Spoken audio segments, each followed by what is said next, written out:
Now our interview with Johnson, and we asked what her biggest contrasts are with Allred.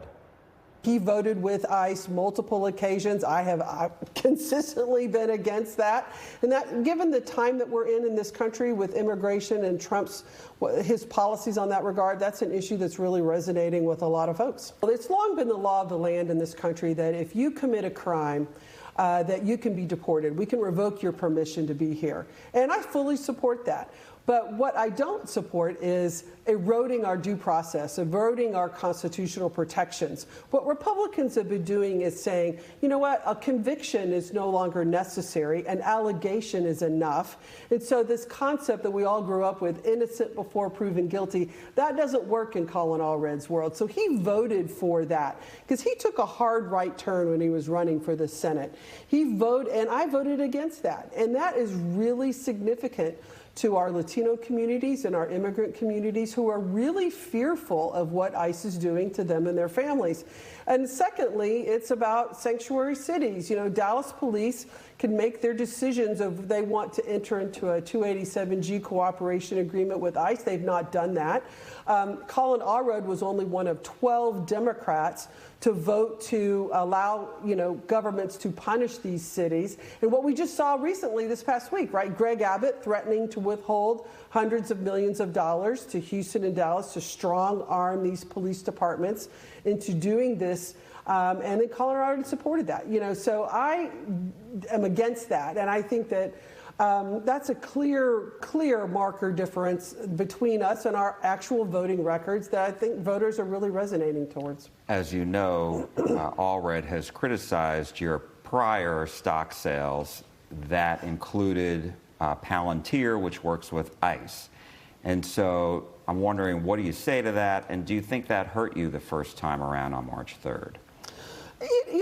Hard to know. What I say to that is it's a false argument. Everyone knows I've had independent money managers. I immediately sold the Palantir stock when I became aware that we had it, and I made $90 on it. His representations that are absolutely false. He's lied about the whole process because he doesn't have a record to run on. He was in Congress for 6 years when we had a Democratic trifecta, a Democratic House, a Democratic Senate, and a Democratic president, and he couldn't pass anything. Was not effective during his time there. Otherwise, he would be touting all of these things that he achieved, that he accomplished while he was in Congress, and he didn't. All he could do is make a false manufactured claim against me because he doesn't have a positive record of his own. Do you think ICE should be abolished, as some Democrats believe? I have consistently voted for defunding ICE. I think the program, we need customs enforcement and immigration in this country. You can't just have no immigration policy. But I think ICE needs to be completely brought down to the beginnings and rebuilt into what it should be, which is a responsible immigration enforcement agency. Its current form, its current leadership, I do not support. I have voted against funding them every single time. So let's talk about some of your other priorities. Affordability is a key issue. Housing access is an important issue here in Dallas-Fort Worth. We're the fastest growing metropolitan area in the country. Housing is a real issue. I've talked to so many people who would like to be able to experience home ownership. So I have legislation designed to do just that, to make it possible. It doesn't make any sense. You can pay your rent on time. You don't develop a credit rating and a history based on that under current law. So I have a simple bill just to allow renters to develop credit so that they can qualify for a mortgage. If you can demonstrate that you can pay, $1,500 a month in rent, that should be an example that you can pay a $1,500 mortgage payment. So addressing that, raising the minimum wage, we have to address that. Healthcare access. We lead the nation in uninsured people. We lead the nation in black maternal mortality.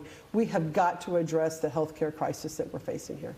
Some Democrats have said if they retake the House in January, that they want to impeach President Trump. Do you agree that that should be part of the Democrats' agenda? I think it certainly needs to be on the table. I think he has recklessly endangered this country. His unhinged tweets about annihilating the entire country of humanity of Iran was so unhinged and irresponsible. What he's done with ICE in completely assaulting the constitutional protections of people in this country is outrageous. How he's handled the tariffs, the economy, he's consistently struck down. I think he's been, I think he's really derelicted his duty as commander-in-chief. And yes, I think that's something we should consider.